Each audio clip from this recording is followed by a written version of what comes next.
तो शंकर भगवान की जय। 33वां अध्याय श्री कृष्ण जी का गोपियों के साथ महारास करना।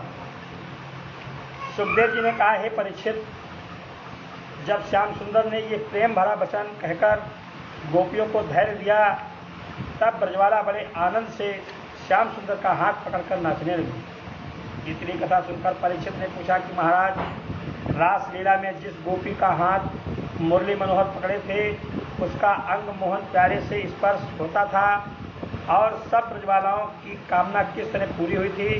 सुखदेव जी बोले, हे राजन, परम ब्रह्म परमेश्वर की महिमा कोई नहीं जान सकता।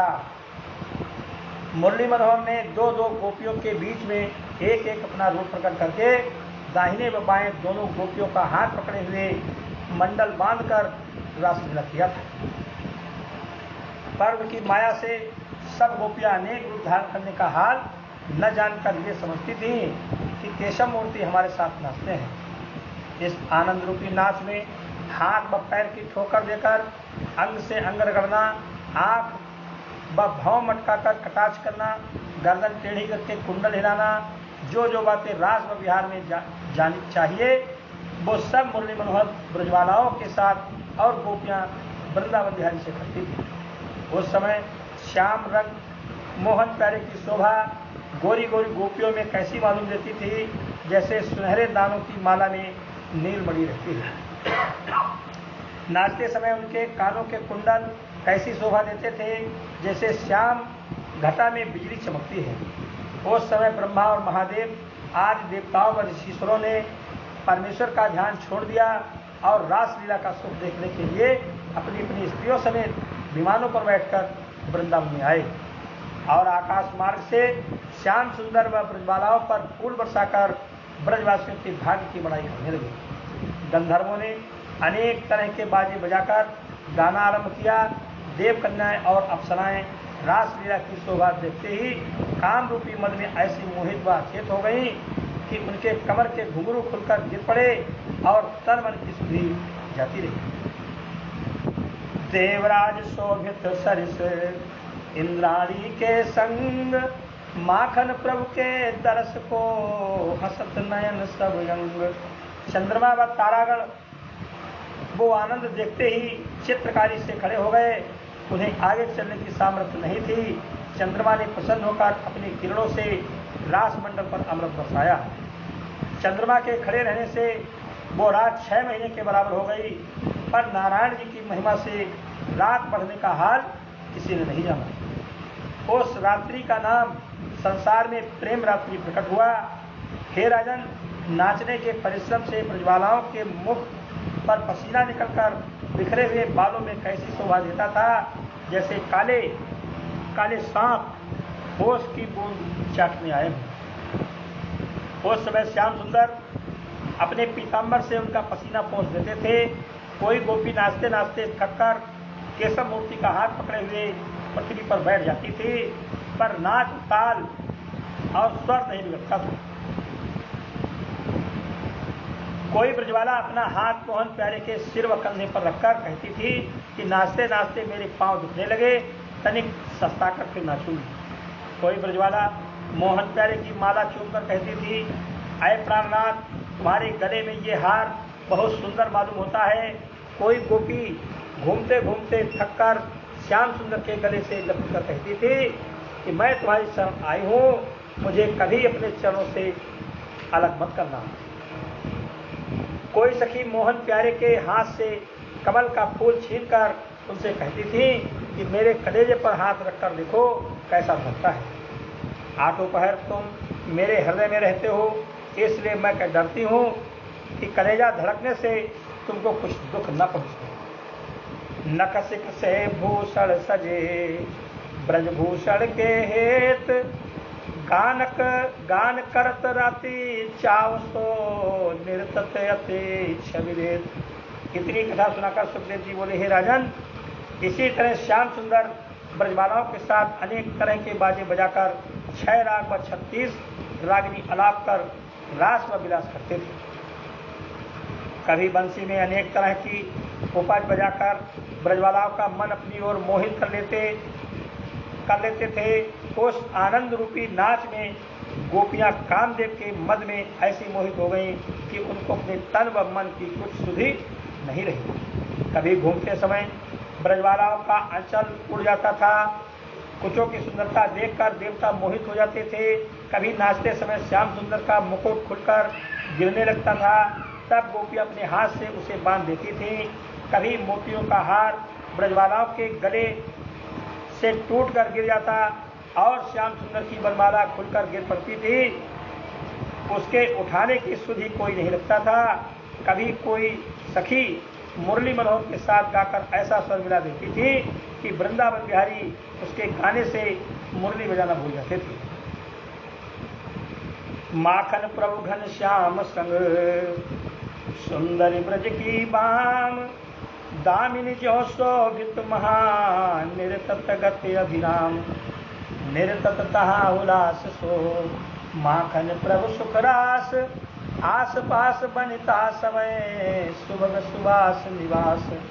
हे राजन, जिस तरह बालक अपना मुख शीशे में देखकर भूल जाता है, उसी तरह सब द्वारा राग व रंग के मद में मोहित होकर अपना गहना व कपड़े एक दूसरे पर नचा सकती थी। उस समय राग व रागिनी का ऐसा समा बंधा था जिसे सुनकर यमुना जल बहने से थम रहा, हवा चलने से ठहर गई। उस वन के सब पशु पक्षी वो लीला देखकर मोहित हुए, चलना और उड़ना भूलकर चित्रकारी से खड़े हो गए। केशव मूर्ति और राधा प्यारी जो बीच में नाचते थे, उनकी सुंदरता पर सब ब्रजवालाएं बलाएं लेकर आपस में प्रसन्न होती थी। उस समय एक ब्रजवाला ने आप नंद बनकर दूसरी सखी को वृषभान बनाया और श्री कृष्ण का विवाह राधिका से करके संधियों के समान आपस में शिष्टाचार किया। श्यामा के हाथ में कंकण बांधकर श्याम सुंदर से कहा कि खोलो। जब वो कंकण नहीं खुला तब सब ब्रजवाला हंसने लगी और राधा श्री कृष्ण की विधि पूर्वक पूजा करके बोली, कहा नंद नंदन लाडली श्री वृषभानु कुमार, दुल्हा दुल्हने राजही शोभायमित अपारी, दुल्हा नंद कुमार दुल्हन श्री राधा कुंवर, संतन प्राण आधार अचल रहे जोड़ी सदा। हे राजन, ये चरित्र देखकर राधा व कृष्ण बहुत प्रसन्न होते थे। नाचते समय गोपियों के अंग से जो फूल टूटकर गिर पड़ते थे, उन पर ऋषिश्वर व मुनीश्वर भंवर रूप धरकर रासलीला का सुख देखने के लिए गूंजते थे। ब्रजवालाओं के घुंघरू, पायजेब व करधनी का शब्द सुनकर वो भौरे उड़ना भूल गए। इतनी कथा सुनाकर सुखदेव जी बोले, हे राजन, किसे सामर्थ्य है जो गोपियों की बड़ाई का वर्णन कर सके। अंत समय सब ब्रजबालाओं ने आप मुक्ति पाकर 3 पीढ़ी अपने माता पिता को कृतार्थ कर दिया। परमात्मा पुरुष ने अपने भक्तों का मनोरथ पूर्ण करने के लिए ब्रजबाला रूप जीवात्मा से सच्ची रासलीला करके जैसा सुख उन्हें दिया, वो आनंद का हाल कहा नहीं जाता। जिस तरह अज्ञान बालक शीशे में मुख देखकर अपनी परछाई से खेलता है, वही गति केशव मूर्ति ने किया। जब अंग के स्पर्श से गोपियों के शरीर का केसर व चंदन मोहन प्यारे के तन व बैजंती माला में लग जाता था, तब वृंदावन बिहारी गोपियों से कहते थे कि मैंने केसर व चंदन नहीं लगाया, ये सब तुम्हारे शरीर का मेरे अंग में लगकर सुगंध उड़ती है। जब गोपियां नाचती व कूदती हुई गिर पड़ती थीं, तब वृंदावन बिहारी अनेक रूप से उनका हाथ पकड़कर अपने पास खींच लेते थे। देवता लोग वो सुख देखकर डाह से कहते थे कि हे श्याम सुंदर, हमारा जन्म भी वृंदावन में देते तो तुम्हारे साथ रासलीला करके जन्म सफल करते। धन्य वृंदावन धन्य सुख, धन्य श्याम धन्य रास, धन्य धन्य मोहन गोपिका, नित नव करत हुलास। हे परीक्षित, रासलीला करते करते मोहन प्यारे के मन में कुछ तरंग आ गई तो सब ब्रजवालाओं को साथ लिए हुए जागने की गर्मी मिटाने के लिए यमुना जल में बैठ गए। जिस तरह मतवाला हाथी हाथियों को साथ लेकर जल क्रीड़ा करता है, उसी तरह अलग अलग रूप धरकर राधा आदि गोपियों से जल विहार किया।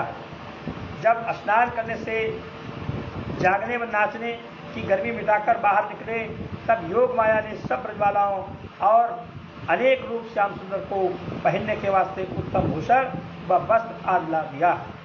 इत्र आदि सुगंध अंग में लगाकर एक एक गजरा सबके गले में ऐसा पहराया जिसका फूल कभी न मुरझावे। जब वृंदावन बिहारी श्यामा आज गोपियों को संग लेकर वन विहार करने लगे, तब देवताओं ने उन पर फूल बरसाए और उनकी उतारी हुई गीली धोतियां आपस में प्रसाद के समान टुकड़े टुकड़े में बांट दिया। जब वन विहार कर चुके तब श्याम सुंदर ने गोपियों से कहा कि स्नान करने से तुम्हारी थकन छूट गई, अब 4 घड़ी रात्रि बाकी है, सो अपने अपने घर जाओ। ये वचन सुनते ही सब ब्रजवाला उदास होकर बोली, हे ब्रजनाथ, तुम्हारे चरण छोड़कर अपने घर कैसे जावे। बैकुंठनाथ ने कहा कि जिस तरह योगी व ऋषीश्वर लोग मेरा ध्यान करते हैं, उसी तरह तुम लोग भी अंतःकरण से मेरी याद रखो, तो 8 पहर तुम्हारे पास मैं बना रहूंगा। ये बात सुनते ही सब ब्रजवाला मन को धैर्य देकर श्याम सुंदर से विदा हुई और अपने अपने स्थान पर आई। घर वालों को सोया हुआ देखकर और अपनी अपनी मनोकामना पाने से प्रसन्न हुई। परमेश्वर की माया से ये बात उनके घर वालों ने नहीं जाना कि हमारी स्त्रियां रात्रि में कहीं बाहर गई थी, इसलिए मोहन प्यारे से किसी ग्वाल ने कुछ बुरा नहीं माना। इस तरह कभी कभी नंदलाल जी गोपियों के साथ रासलीला व वन विहार करते थे। इतनी कथा सुनकर परीक्षित ने पूछा, हे मुनिनाथ, एक संदेह मुझे है, सो छुड़ा दीजिए। श्री कृष्ण जी ने पृथ्वी का भार उतारने और धर्म को बढ़ाने के लिए अवतार लेकर वेद व शास्त्र के विपरीत पर स्त्रियों से क्यों विहार किया। ये वचन सुनकर सुखदेव जी बोले, हे राजन, मैं तुमसे गोपियों के जन्म लेने का हाल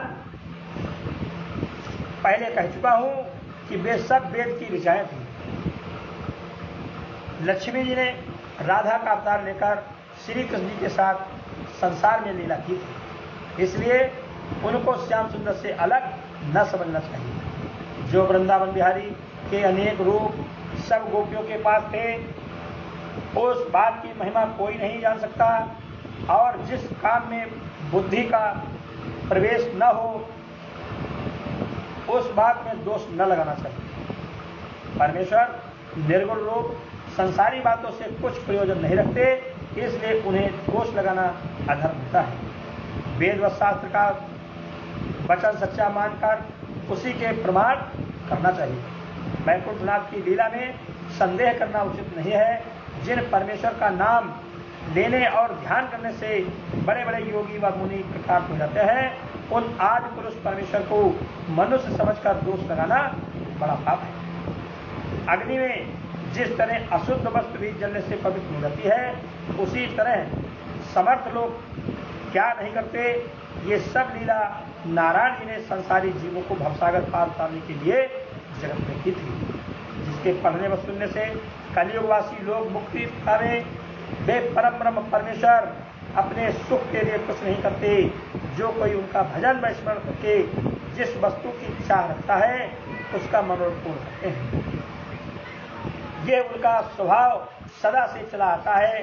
संसारी व्यवहार से रहित होकर सब वस्तु में वर्तमान रहते हैं, पर ज्ञान प्राप्त हुए बिना किसी को नहीं दिखाई देते। गोपीनाथ का यश गाने वाले मनुष्य परम पद को पहुंचते हैं। श्याम सुंदर की लीला सुनने का फल सब तीर्थों में स्नान करने के बराबर होता है। ब्रजबालाओं के जो पति थे, उनके शरीर में भी श्याम सुंदर का प्रकाश था, इसलिए सब गोपियों के पति श्री कृष्ण जी को समझना चाहिए। ये पंचाध्यायी की कथा बाँचने व सुनने वाले जीव सब पापों से छूटकर मुक्ति पा पाते हैं। परमेश्वर की कथा में किसी बात का संदेह न रखकर वेद व पुराण के वचन पर विश्वास करना चाहिए। मोह मन में अचरज पड़ो, तुम सो ज्ञानी होए, माखन प्रभु की कथा में मर्म मानिए सोए। हे परीक्षित, आज से ऐसा संदेह चित्त में कभी मत करना। अज्ञानी मनुष्य को क्या सामर्थ्य है जो परमेश्वर के कामों में अपनी बुद्धि मिला सके। माखन प्रभु गोपाल की लीला परम पुनीत, भाग्य उदय जग में वही जो सुनिए करि प्रीत। हो शंकर भगवान की जय। 34वां अध्याय। नंद जी की आधी टांग को अजगर सांप का निगल जाना। सुखदेव जी बोले, हे राजन, जिस तरह श्याम सुंदर ने सुदर्शन विद्याधर को सांप की योनि से छुड़ाकर शंखचूड़ दैत्य को मारा था, उसकी कथा कहते हैं, सुनो। नंद जी एक दिन सब ग्वालों और गोपियों से कहा कि हमने श्री कृष्ण जी के जन्मते समय ये मानता मानी थी कि जब मोहन प्यारे 12 वर्ष के होंगे तब मैं अपने सब जात भाई व बाजे गाजे समेत जाकर अंबिका देवी की पूजा करूंगा। महारानी की कृपा से वह दिन मुझे दिखलाई दिया, इसलिए सबको चलकर उनकी पूजा करनी चाहिए। ये वचन सुनते ही वे लोग प्रसन्न हो गए। एक दिन नंद, यशोदा, कृष्ण, बलराम सब ग्वाल गोपी और छोटे बड़ों को साथ लेकर बड़े हर्ष से गाते बजाते चले। दूध, दही, मेवा, मिठाई आज पूजा की सामग्री गाड़ी व बैलों पर लदवाए हुए सरस्वती के किनारे पहुंचकर स्नान किया और पुरोहित को बुलाकर विधि पूर्वक देवी जी की पूजा करके हाथ जोड़कर बोले, हे अंबिका माता, तुम्हारी कृपा से मेरी मनोकामना पूरी हुई। फिर नंद जी ने बहुत सी गौएं और सोना विधि पूर्वक दान देकर 1000 ब्राह्मणों को अच्छी तरह भोजन कराया। उस दिन महादेव भी देवताओं समेत दर्शन करने के लिए आए थे।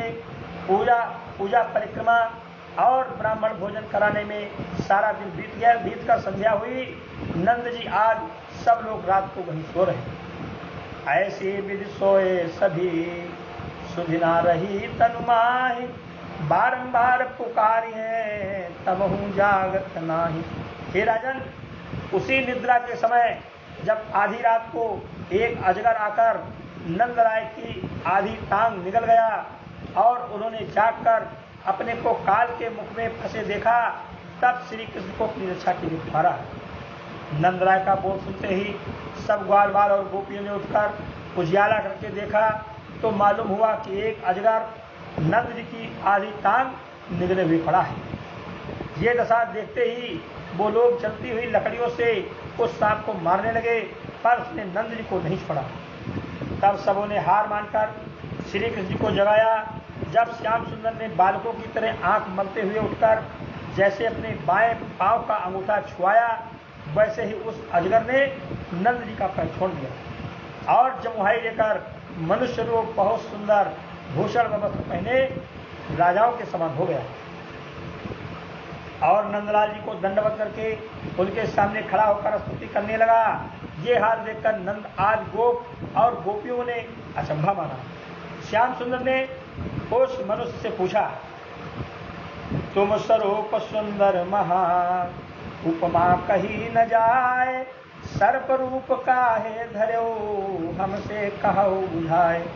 ये वचन सुनते ही वो हाथ जोड़कर बोला, हे वैकुंठनाथ, आप अंतर्यामी से कोई बात छिपी नहीं है, परंतु तुम्हारी आज्ञानुसार अपना हाल कहता हूँ, सुनिए। मैं सुदर्शन नाम विद्याधर हंसपुर में रहता था। धन, सुंदरता और बुद्धि के अभिमान से अपने सामने किसी को कुछ नहीं समझता था। देवता लोग भी मेरा सम्मान बहुत करते थे। एक दिन विमान पर बैठकर सैर करने निकला। राह में अंगिरा ऋषिश्वर को कुरूप देखकर मुझे हंसी आई और मैं कई बार अपना विमान उड़ाता हुआ उनके ऊपर ले गया। ऋषिश्वर ने विमान की परछाई ऊपर पड़ने से क्रोधित होकर मुझे श्राप दिया कि तू अजगर सांप हो जा। जब ये श्राप सुनकर मैंने अपना अपराध क्षमा कराने के लिए अति विनती की, तब उन्होंने कहा कि मेरा वचन तो फिर नहीं सकता, पर कुछ दिनों में श्री कृष्ण जी का चरण छूने से तुझे फिर विद्याधर का फल मिलेगा। मैं तभी से अजगर होकर तुम्हारे चरणों की इच्छा रखता था। इसी वास्ते आज मैंने नंद जी का पांव पकड़ा, जिसमें तुम्हारा दर्शन मुझे प्राप्त हुआ। आपने दया करके मुझे अपना दर्शन देकर कृतार्थ किया। जिन चरण कमल का दर्शन ब्रह्मा, महादेव और इंद्रादि देवताओं को ध्यान में जल्दी नहीं मिलता, उन चरणों को अंगिरा ऋषिश्वर के प्रताप से छूकर मैं पवित्र हुआ। ताहि साप कैसे कहूँ वो तो भई असीस, जय प्रताप जगदीश के पगला गए मम शीश। इसलिए उन ऋषिश्वर के उपकार से मैं जन्म भर पूर्ण नहीं हो सकता। उन्होंने बुराई के बदले मेरे साथ भलाई की। अच्छे लोग किसी की बुराई नहीं चाहते। ये स्तुति व दंडवत करने के उपरांत वो विद्याधर विमान पर बैठकर अपने लोग को चला गया। तब ब्रजवासी लोगों ने अचंभा मानकर ये निश्चय किया कि ये परम ब्रह्म परमेश्वर का अवतार हैं। प्रातः समय नंद आज गोप व गोपियां अंबिका देवी का दर्शन करके अपने घर आए। हे राजन, एक दिन श्याम व बलराम चांदनी रात में ब्रजबालाओं के साथ यमुना के किनारे रास व विलास करके बांसुरी बजाते थे। केशव मूर्ति ने मुरली की ध्वनि से ब्रजबालाओं का ऐसा मन मोह लिया कि गोपियां बांसुरी के शब्द पर मोहित होकर श्याम सुंदर के पीछे पीछे इस तरह गाती फिरती थी जिस तरह परछाई साथ नहीं खेलती। उस समय ब्रजबालाओं का चित्त ऐसा अचेत हो गया कि अपने तन व वस्त्र की कुछ सुध नहीं उन्हें रही। अचानक उसी समय शंखचूड़ नाम का यक्ष, कुबेर देवता का सेवक, अति बलवान तिलावत आदि देवताओं का मित्र, जिसके सिर में बहुत बढ़िया मणि थी, घूमता हुआ वहां आया। उसने क्या देखा कि श्याम व बलराम बांसुरी बजा रहे हैं और बंसी की ध्वनि पर सब ब्रजबाला मोहित हो रही हैं। ये आनंद उससे देखा नहीं गया, इसलिए कुछ गोपियों को अपने कमंद में फंसाकर उत्तर की ओर ले चला। जब तक बांसुरी की ध्वनि गोपियों के कान में पहुंचती रही, तब तक वे ऐसी अचेत थी कि उन्हें अपने फंसने की कुछ सुध मालूम नहीं हुई। जब दूर तक खींच ले जाने से उन्हें बंसी का शब्द सुनाई न दिया, तब वे सब चैतन्य होकर अपने को कमंद में फंसी देखते ही चिल्लाने लगे। पूर्ण ब्रह्म प्रीति रस पागी, कृष्ण कृष्ण करते रन लागी। हे भगवंत संत हितकारी, बेगी आए सुधि देव हमारी।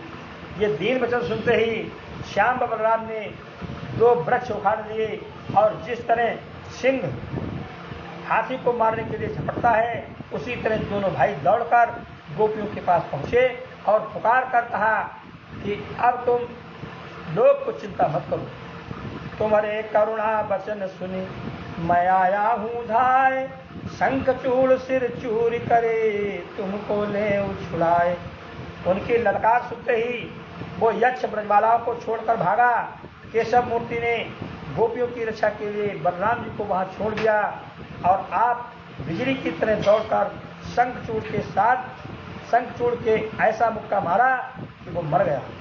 मुरली मनोहर ने उसके सिर की मणि निकालकर बलराम जी को दे दिया और ब्रजबालाओं को साथ लेकर आनंद पूर्वक अपने घर आए। इसी तरह श्री कृष्ण जी नित्य नई नई लीला करके वृंदावन वासियों को छोड़ देते। बोल शंकर भगवान की जय। 35वां अध्याय गोपियों के विरह की कथा। सुखदेव जी बोले, हे परीक्षित, एक दिन श्री कृष्ण ने ग्वालों के संग गौ चराते समय वृंदावन में बंसी बजाकर ऐसा राग और रागिनी गाया, इसका शब्द सुनते ही ब्रह्मा महादेव आदि देवता अपनी स्त्रियों समेत मोहित हो गए। वे जैसा राग और रागिनी बांसुरी में गाते थे, वैसा गाना ब्रह्मा महादेव व नारद आज किसी से नहीं बन सकता था। राधा प्यारी आज ब्रजबाला अपने परिवार वालों के डर से केशव मूर्ति के पास वन में न जाकर नित्य उनके विरह में व्याकुल रहती थी। घर में एक क्षण उनका चित्त नहीं लगता था, इसलिए अपने अपनी गोल बांधकर कुछ ब्रजबाला राह में, कोई झुंड यशोदा के पास, कोई गोल गांव में बैठाकर मोहन प्यारे की याद व चर्चा में अपना दिन काटती थी।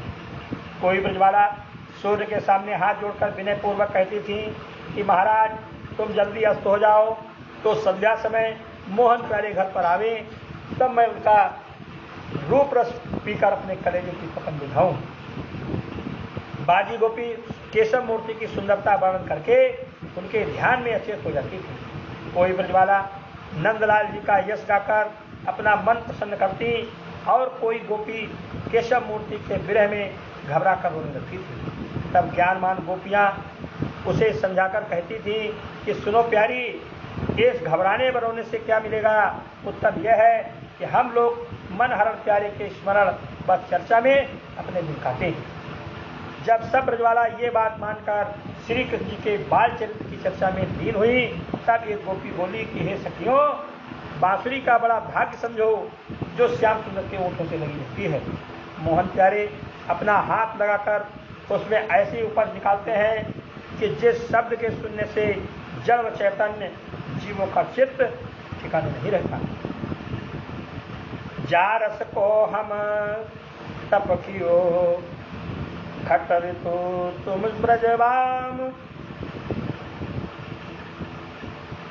सोरस मुरली लेत अब सहज बस कर श्याम, गावत मीठी तान मुरली संग अधरन धरे, अब याके बस कान आवरण बस वो कर रही। दूसरी सखी ने कहा, क्यों बांसुरी की ऐसी बड़ाई न हो, जिसका हाथ श्याम सुंदर पकड़े वो तीनों लोगों का मालिक हो सकता है। मनुष्यों की क्या सामर्थ्य है जो बंसी की ध्वनि सुनकर अचेत न हो जाएंगे। उसके शब्द पर ब्रह्मादिक देवता व ऋषीश्वर मोहित होकर ये इच्छा रखते हैं कि हम लोगों को परमेश्वर मनुष्य का जन्म वृंदावन में देते तो आठों पहर श्याम सुंदर का दर्शन कर ले व मुरली सुनने से आनंद होकर हरि चरणों की धूल अपने सिर व आंखों पर लगाती। उसी तरह देवताओं की स्त्रियां अपने अपने पति के साथ रहने पर भी उस बांसुरी के बोल पर मोहित हो जाती थी। माखन प्रभु की बांसुरी श्रवणन सदा सुहाय, जाकी ध्वनि सुनि कहे सवै सुर मुनि रहत लुहाय। दूसरी सखी बोली कि मनुष्य और देवता तो ज्ञानवान हैं, वे बांसुरी की ध्वनि पर मोहित हो गए तो कौन बड़ी बात है। उस मुरली का शब्द सुनकर पशु पक्षी चरना और उड़ना भूलकर चित्रकारी से खड़े हो जाते हैं, किसी से नहीं झगड़ते। एक सखी यही विधि कहे, सुर नर की मति शुद्धि, पशु पक्षी सब होते हैं, जिनकी बुद्धि न बुद्धि शुद्धि न बुद्धि। दूसरी सखी ने कहा, यह प्यारियों, मुरली के शब्द में ऐसा गुण है कि कोई कैसी भी चिंता में बैठा हो उसका बोल सुनते ही प्रसन्न हो जाता है। फिर ये आके संग लगी, लोक लाज घर त्याग, जब जब सो जहाँ बाज है, मोहन के मुख लागी, करी है नाना रंग ये, जानत तो ना कछु, या मुरली के संग देखो हरि कैसे भये। दूसरी ब्रजवाला ने कहा कि वो बांसुरी बड़ी चतुरा व कुटनी है। जिस समय श्री कृष्ण जी को किसी की चाह होती है उस समय वो बांसुरी बजाकर उसे अपने पास बुला लेते हैं। यमुना जल भी वो शब्द सुनकर बौरा जाता है। ऐसी वास्ते लहर की बेड़ियां उसके पांव में पड़ी है। वृक्षों की डाली जो नीचे ऊपर लिपटी रहती है वो भी बांसुरी सुनने से अचेत हो गई है। कमल का फूल भी उसी शब्द पर मोहित होकर मत वालों की तरह आठों पहर अपना सिर हिलाता है। बादल उसी धुन पर मोहित होकर विधियों की तरह धोकर आंख से पानी बरसाता है। हरि को करे बस माही, मुरली लूटे अधम रस, और डर मानत नाही, हम सब ते बोलत निठुर।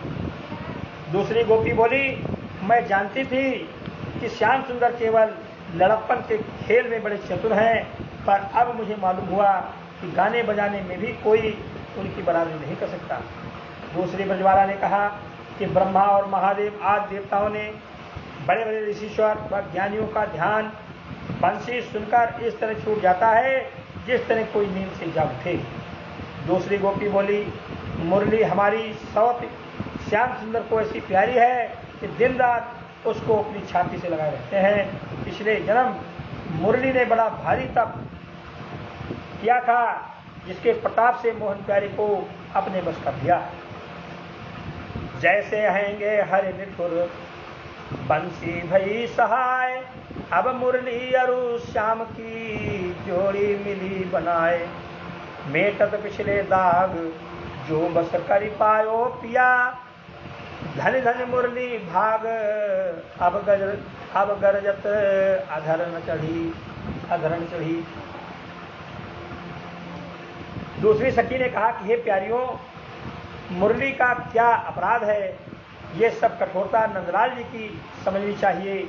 उन्होंने नारी प्रीत छोड़ दिया और नीच जात बंसी को अपनी रानी बनाकर रखा। दूसरी ब्रजवाला बोली कि मुरली बांस के तन में जन्म पाकर एक पैर से खड़ी रही, बरसात गर्मी सर्दी का दुख अपने ऊपर उठाकर परमेश्वर का तप किया, फिर अपना पोर कटवाया और अग्नि की गर्मी सहकर अपने अंग अंग में छेद कराया। इतना दुख उठाकर उसने त्रिलोकीनाथ को अपने वश किया है। इसी वास्ते तीनों लोगों के जीव उसके शब्द पर मोहित हो जाते हैं। हम लोगों को क्या सामर्थ्य है जो उसकी बड़ाई बराबरी कर सकें।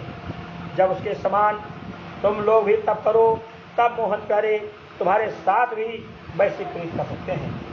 उनका पाना सहज मत समझो। जब हम लोगों ने श्याम सुंदर के मिलने के लिए व्रत किया, तब उन्होंने हमारे चीर छिपाकर हमको नंगी देखा था। ये अपने अपने भाग्य का फल है। मुरली की सर मत करो, कहो हमारो मान, धन धन बाहि बखानिए, सुनवा को यश गान। रहे विश्व भर जीत मोहन, मुख लगी बांसुरी, मेट सकल श्रुति रीति, चलावत आपनी। दूसरी गोपी ने कहा, मुरली से प्रीत रखने से हमारे लिए भी अच्छा है, उसके साथ बैर करने में कुछ फल नहीं मिलेगा, इसलिए बंसी से डाह न करना चाहिए। हम लोग केशव मूर्ति के साथ बालापन से प्रीत रखती है। उनके चरणों का स्मरण व ध्यान करने से तुम्हारा अर्थ भी सिद्ध होगा। हमको है यह आश, वो है अंतर्यामी है, करी है नहीं निराश, उर्यंतर की जान के। दूसरी ब्रजवाला बोली कि बंसी श्याम सुंदर के ओंठों का अमृत पीकर अमर हो गई, इसी वास्ते इतना बोल सुनाकर हम लोगों को ज्ञान सिखाती है। ये प्रसंग सुनते ही राधा प्यारी श्री कृष्ण के विरह में डूबकर रोने लगी। तब दूसरी गोपी ने उससे कहा कि तू उदास मत हो, श्री कृष्ण जी तेरे ऊपर मोहित होकर तेरा नाम बांसुरी में लगाते हैं। तू रानी है और मुरली तेरी दासी है। हम लोग वृथा बांसुरी को शौक जानकर उससे भय रखती हैं। मोहन प्यारे ने मुरली को सब गुण निधान समझकर उससे प्रीत लगाई है। अब मुरली छोटे नहीं, या के बश में श्याम, प्रकट कियो सब जगत में, मुरलीधर निज नाम। दूसरी गोपी ने कहा, हे सखी, मोहन प्यारा चित्त चोर वृंदावन में ग्वालों के कंधे पर हाथ रखते हुए गौ चराता फिरता होगा और बंसी की ध्वन सुनकर सब गौ इकट्ठी हो गई होगी। दूसरी सखी बोली कि मोहन प्यारे ऐसे सुंदर हैं जिनके मुख से हंसते समय फूल झरते हैं। उसका मोहिनी रूप देखकर और बंसी सुनकर कामदेव हमारे बस में नहीं रहता। बांसुरी का शब्द सब जीवों के पैर में ऐसी बेड़ी डाल देता है कि किसी को चलने की सामर्थ्य नहीं रहती।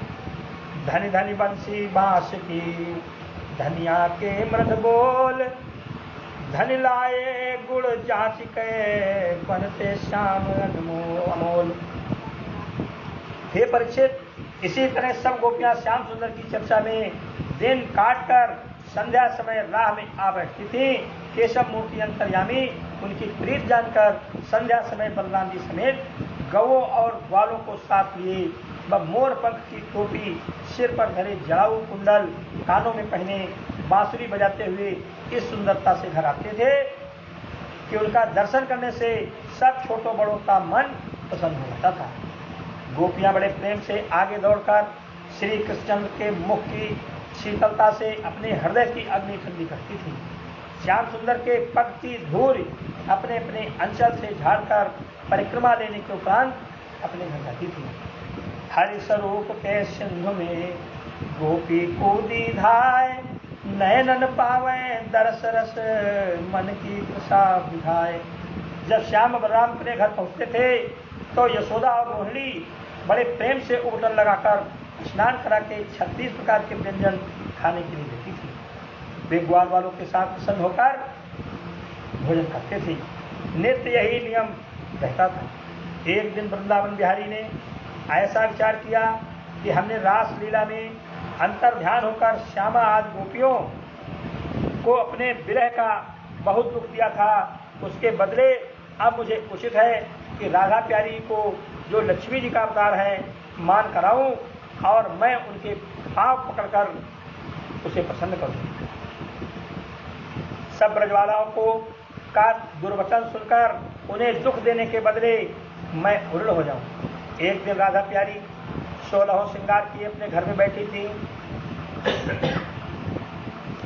मोहन प्यारे ने अपनी इच्छानुसार उसके घर जाकर श्यामा को अपने गले लगा लिया और उसकी सुंदरता पर बनाए लेने लगी।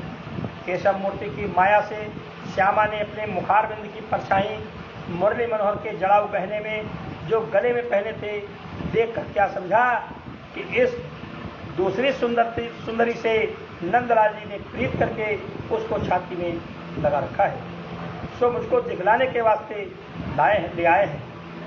ऐसा विचार कर राधा प्यारी को सौतिया डाह हुई। तब उसने रोनी सूरत बनाकर कहा, ऐ मोहन प्यारे, मैंने जाना तुम प्रकट में मेरे साथ प्रीत करते हो और अंतःकरण से इस महासुंदरी को ऐसा चाहते हो कि आठों पहर अपनी छाती से लगाए रखते हो, एक क्षण अलग नहीं करते। इस सखी का बड़ा भाग्य समझना चाहिए जो दिन रात तुम्हारे हृदय में बसती है।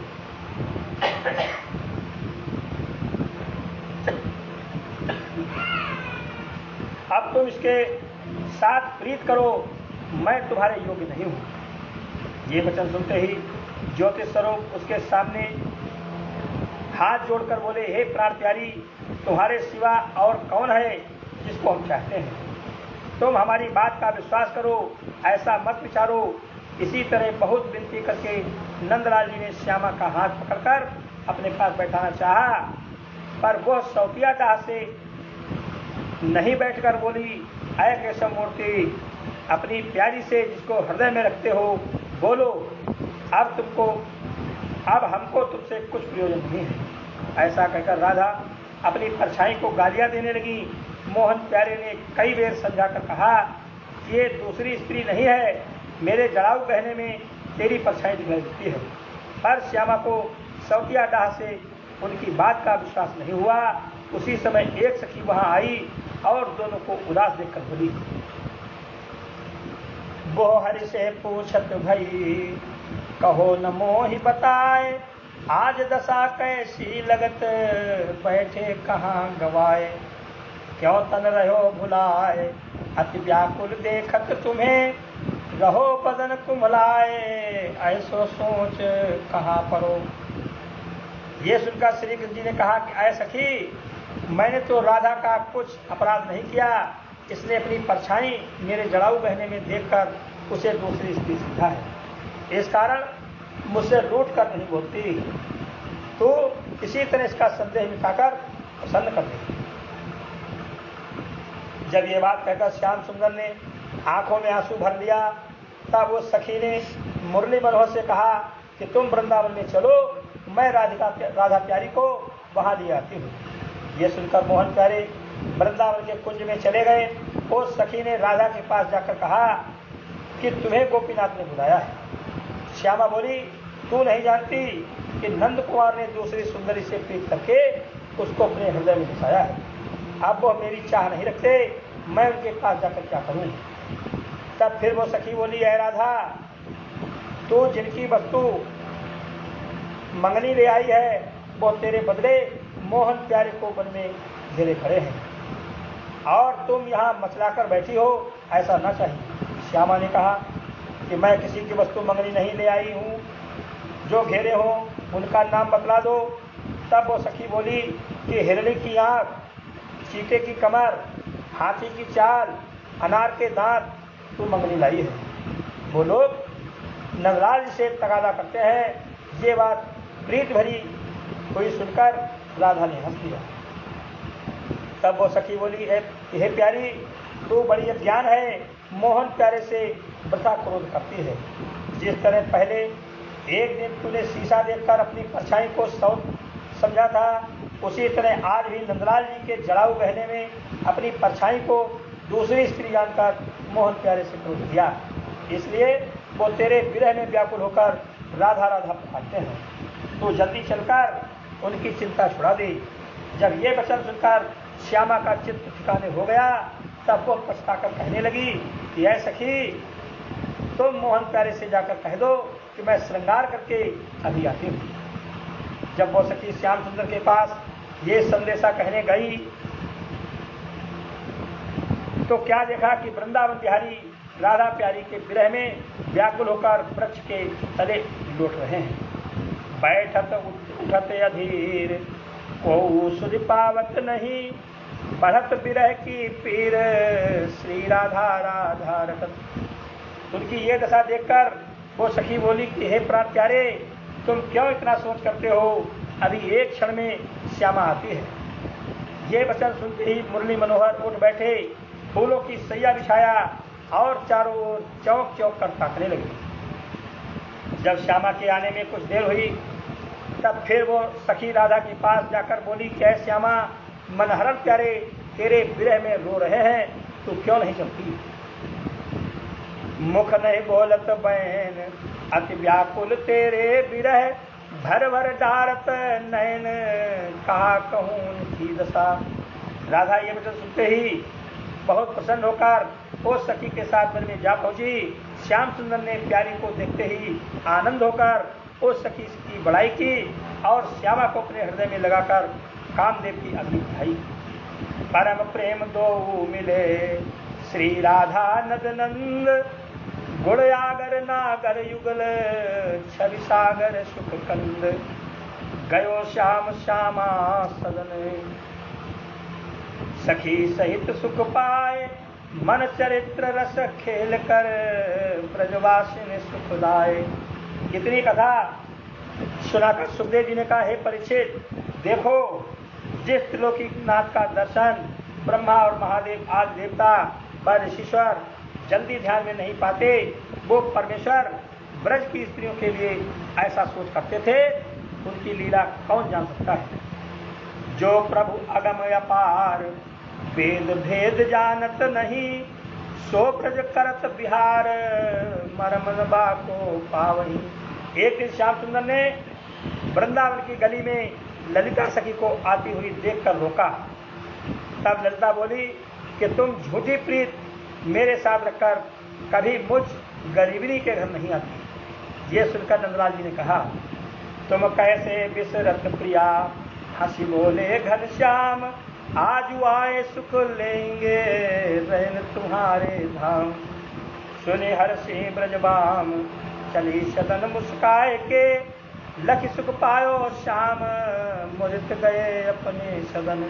हे राजन, ललिता ने बड़े हर्ष से अपने घर आकर 16 श्रृंगार किया और सैया की तैयारी करके श्याम सुंदर के आने की आशा करने लगी। जब आधी रात बीतने पर भी श्री कृष्ण जी वहां न आकर सैला सखी के घर चले गए, तब ललिता ने उदास होकर कहा, कहत श्याम आवे नहीं, होने लगी अधरात, गए आस दे मोहि पुनि, कहा धरो जीवात। वे बहुनायक श्याम, जाए लोभाने तनक, मन सोचत बाम, कारण क्या है नहीं। जब ललिता को इसी सोच विचार में सारी रात जागते बीत गई, तब प्रातः समय नंदलाल जी अपना वचन याद करके ललिता के घर पहुंचे। तब बोली मुस्काए प्रिय, कहा काम मम धाम, ताही के घर जाइए बसे जहान श्याम। प्रात दिखावन मोहि, आए रंग बनाए के, मैं सुख पायो जोई, भले बहन हो लाल अब। जब ये वचन सुनकर श्याम सुंदर ने मुस्कुरा दिया, तब ललिता ने उन्हें स्नान कराया। रुचि भोजन दे सेज पर, ओढ़ाए घनश्याम, रस बस करन पर नागरी किए सुफल मन काम। थोड़ी देर केशव मूर्ति वहां रहकर उसकी इच्छा पूर्ण करने के उपरांत अपने घर चले आए। इसी तरह मोहन प्यारे कभी श्यामा, कभी चंद्रावली, कभी सुकमा आज गोपियों के घर रात भर रहकर उनकी इच्छा पूर्ण करते थे। जब एक ब्रजवाला से वचन हार कर दूसरी सखी के घर चले जाते और वह ब्रजवाला हट कर मान करती, तब बहुत विनती करके उसे मनाते। इसी तरह मोहन प्यारे अपना एक रूप नंद यशोदा के पास रखते और अनेक रूप धरकर कभी कभी ब्रजवालाओं की मनोकामना पूर्ण करते थे। कबहू कहत हरि आई है, बोलो मैं हर्ष बढ़ाए, कबहू बिरह व्याकुल, जरत अतियातुर कुलाए, कबहू कहत सुख पाए, बहुत नारी राखें पिया, बसे अनत कहूँ जाए, मोसो झूठी अवध करी। एक रात श्याम सुंदर किसी सखी के घर रहकर जब प्रातः समय राधा के पास गए, तब वह क्रोध करके रूठ बैठी। इसलिए मोहन प्यारे ने बहुत विनती करके सौगंध खाई कि हे प्राण प्यारी, अब मैं दूसरी गोपी के घर कभी नहीं जाऊंगा। तब वह प्रसन्न हुई, पर त्रिलोकीनाथ ने जो सबकी इच्छा पूर्ण करने वाले थे, सौगंध खाने पर भी ब्रजबालाओं के घर का आना जाना नहीं छोड़ा। एक दिन श्याम सुंदर कौमुंदा सखी के घर पर रहे और प्रातःकाल वहां से आते थे। उसी समय अचानक राधा प्यारी कौमुंदा सखी को यमुना स्नान करने के लिए बुलाने गई। जैसे श्यामा ने केशव मूर्ति को उसके घर से निकलते देखा, वैसे ही क्रोधित होकर बिना नहाए अपने घर चली आई।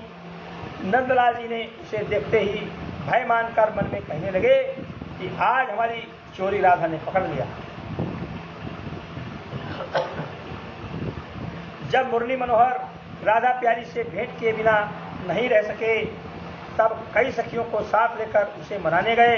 उन्हें देखते ही श्यामा क्रोध से बोली, घर घर डोलत फिरत निशि, बोलत लगत न लाज, आए दिखावे प्रात मोही, निशिवासर के साज, सो मैं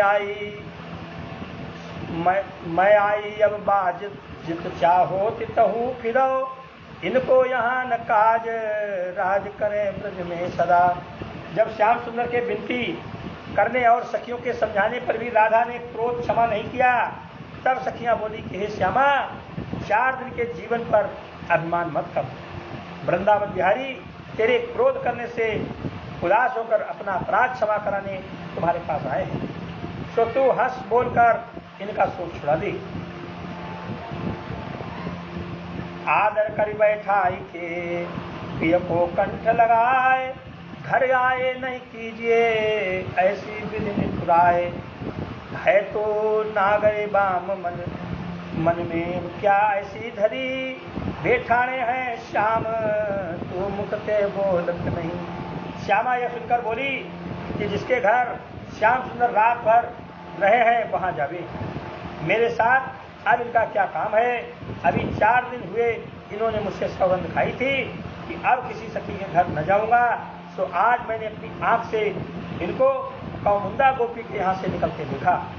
मैं इनके योग्य नहीं हूँ, लंपट मनुष्य से प्रीत करके कौन नष्ट होगी। ऐसो गुण हरि को सखी, निपट कपट की खानी, अब इन सो मोसो कभी नहीं बनेगी जानी। है हरि कपट निधान, बहुनायक संग रवि रहे, इनको करत न खान बखान, जो मामन है बर छलो। ऐसो कही चुप हो रही, मुर बैठी ऋषि गात, मधुरे बचनन से कहत, निपट सखिनियों बात। आए हैं करे गौन, चतुर नारी संग, निशि जगे इनसो मिली है कौन, विरह अग्नि में जलन को।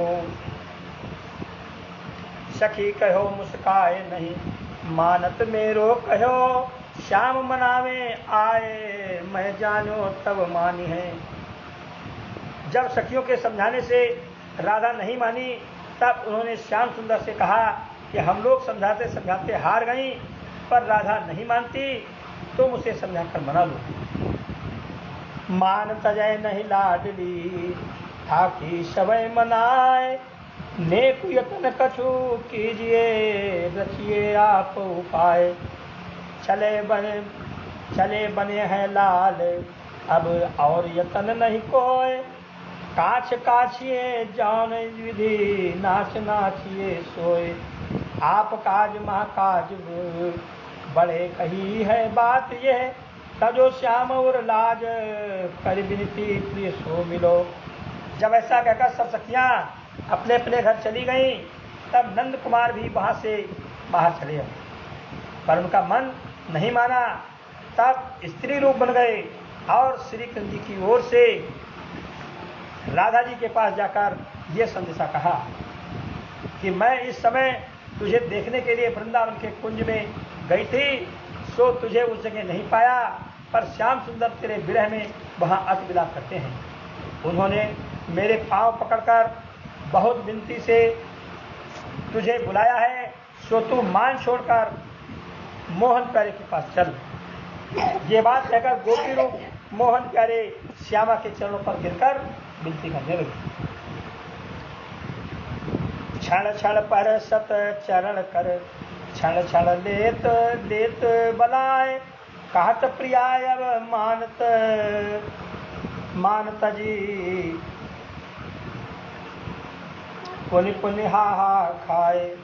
जब राधा प्यारी उस स्त्री से विनती करने से प्रसन्न होकर चलने के लिए तैयार हुई, तब श्याम सुंदर ने अपना रूप धरकर श्यामा को गले से लगा लिया। दोनों ने बड़े हर्ष से एक थाली में भोजन किया और अपने अपने कामदेव की अग्नि भेंट रूपी जल से बुझाई। इसी तरह मोहन प्यारे राधा आदि गोपियों का मनोरथ पूर्ण किया करते थे। यह लीला आनंदमय, सकल रसन को सार, भक्त नहीं हरि करत हैं, गाय तरत संसार। घर घर करत बिहार, ब्रज युवतिन के संग हरि, गावत है श्रुति चार, ब्रजवासी हरि की कथा। वो श्री भगवान की